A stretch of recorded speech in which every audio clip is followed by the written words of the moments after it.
In 2023, the company Afterpay processed $40 billion worth of transactions. And if for some reason you don't know what Afterpay is, it's one of the many buy now, pay later services. The premise is real simple. At the time of purchasing a good, you only pay 25% of the price, while Afterpay covers the rest. Of course, provided you make ongoing payments. Time to pay the troll toll.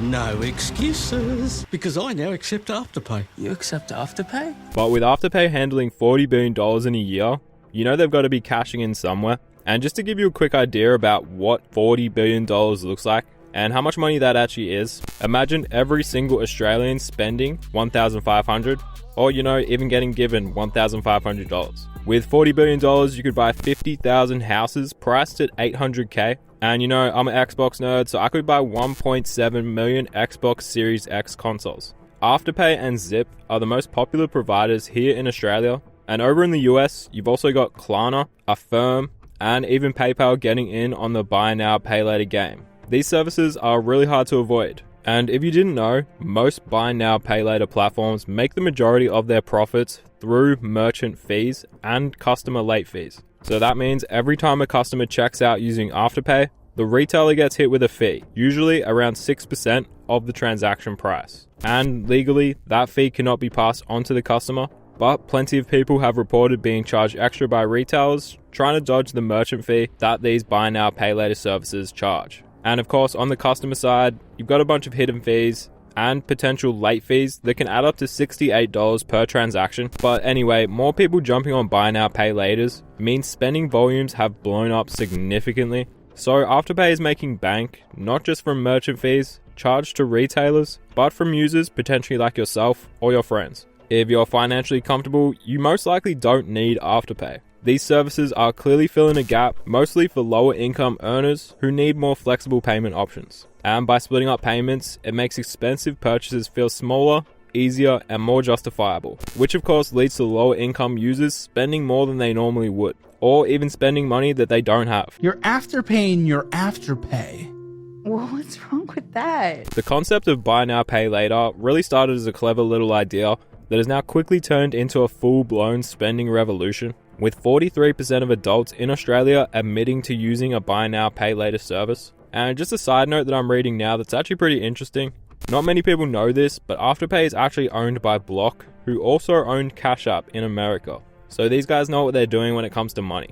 And you know what? Now that I think about it, every store, whether online or in person, has Afterpay branding at the checkout. Big stores like JB Hi-Fi, EB Games, IKEA, and even Amazon are all jumping on board, and have been on board for a couple years now. And of course, like any other business, these buy now, pay later services are pushing advertisements everywhere, incorporating the use of celebrities like Rebel Wilson, or even this one time ASAP Rocky participated in $1 million Afterpay giveaway, pretty much paying everyone's fees that was outstanding. Cash App Afterpay. For sure. Just to pay for things that they need, but on their own terms.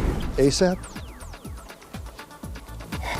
Come on. It's funny though, because I feel like this is what buy now, pay later adverts should actually look like. Racking up a list of debts, reminding you about all the dumb stuff you've ever bought. And it's super interesting because these buy now, pay later services are having to find ways to level up. Providers like Afterpay even added an additional invite-only subscription option called Afterpay Plus. This is a $10 a month subscription that lets you use Afterpay pretty much anywhere. Anywhere where Apple Pay or Google Pay is accepted at least. Now, this subscription is invite only for now, but it basically expands buy now, pay later into everyday life. These invited users can now use Afterpay for almost anything they buy. And even when we strip it back to the non-paid subscription, it really is marketed like a cheat code. Buy what you want now, pay later, no strings attached, no guilt.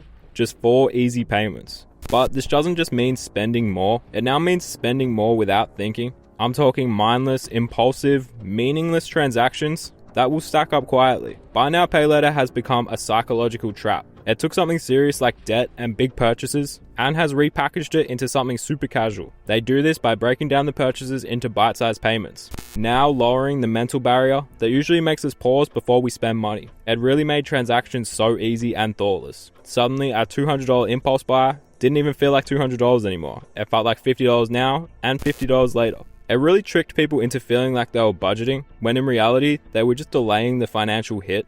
How convenient.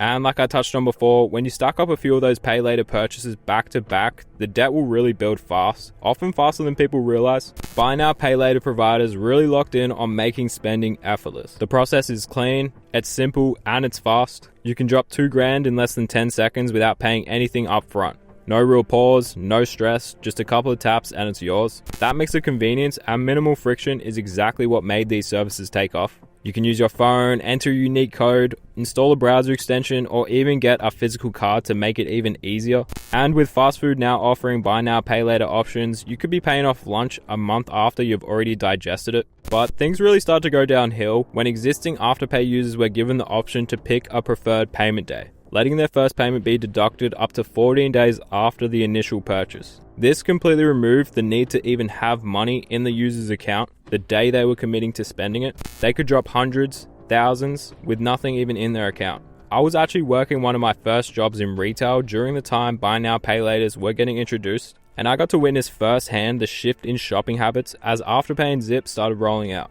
I'd often watch customers seriously contemplate unnecessary, expensive purchases, checking their bank accounts, weighing up the financial hit, only to be fully convinced once they realized we offered buy now, pay later options. You could almost see the mental math stop in their brain. Even from behind the counter as a kid, I ended up getting sucked in and bought some random clothes I did not need. I just had to try it. And to be honest, it felt kind of fun. It felt like I was getting free stuff with no upfront payment, no stress. It really was a feel good now moment, just how they marketed it. But that good feeling definitely wore off as soon as I owed my first payment. And what did stick around was the low-key weight of knowing I still owed money for something I didn't even really want anymore. I got lucky though. I didn't miss any payments, rack up serious debt, or even continue to use these services. It made me realize how easy it is to fall into that trap, how quick something like this can go from convenient to uncomfortable. So you're probably wondering who's being affected.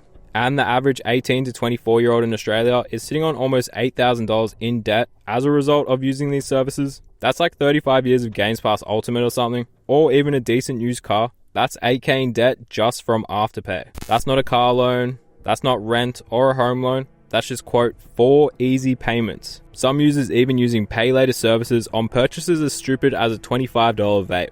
People in their 30s are still sitting on about $4,800 of debt. People in their 40s drop again to around $3,900 of debt, and for those over 50, it's still at an average of $3,200. So yeah, it definitely drops as people get older, but even with the average New South Wales resident having nearly $5,800 in buy now, pay later debt, it is not just a young person's problem anymore, and plenty of Aussies across the country are carrying the burden of a pay later debt. Scammers have also been dipping their hands into this money pool, becoming a real problem for buy now, pay later platforms, and these scammers were definitely getting crafty.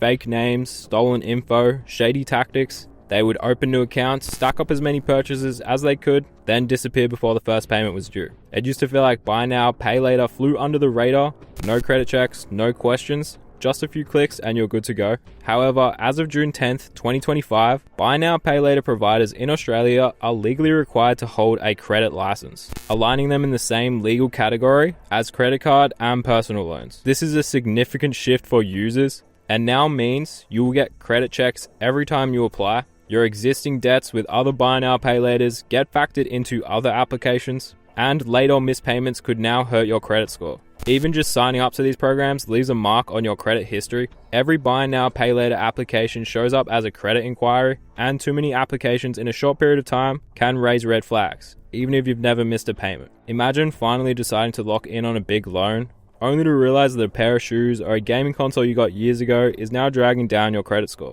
Like even this person putting themselves into $1,800 of debt to places like EB Games and JB Hi-Fi. Silly and unnecessary purchases standing between you and a car, a house, or any other future loan applications. That's a reality more people are about to face with these changes coming into place now. Going forward, if you can't afford to buy something outright, take it as a sign to seriously reconsider whether you need it at all. Instead of relying on quick fixes like buy now, pay later, we should be teaching ourselves, and especially the younger generation, about the dangers of getting into unnecessary debt, learning to be smarter with money, and not finding a quick fix that can end up trapping you. Realistically, it's possible to have a buy now, pay later account as part of your spending routine, but that's as long as you're disciplined, don't overspend, and always pay your debts off in time. But I guess the real question is, should you? Because personally, I don't think these services are a great idea, but that's just me. I'd love to hear what you think, or if you've been directly affected by these buy now pay later systems, so let me know in the comments. If you enjoyed this video, make sure you leave a like and of course subscribe. As always, all my links are down below. That being my clothing brand, which focuses around nostalgic Call of Duties and things like that. All my Instagrams, my streaming platforms, and yeah, it's been Once Faded. Deuces.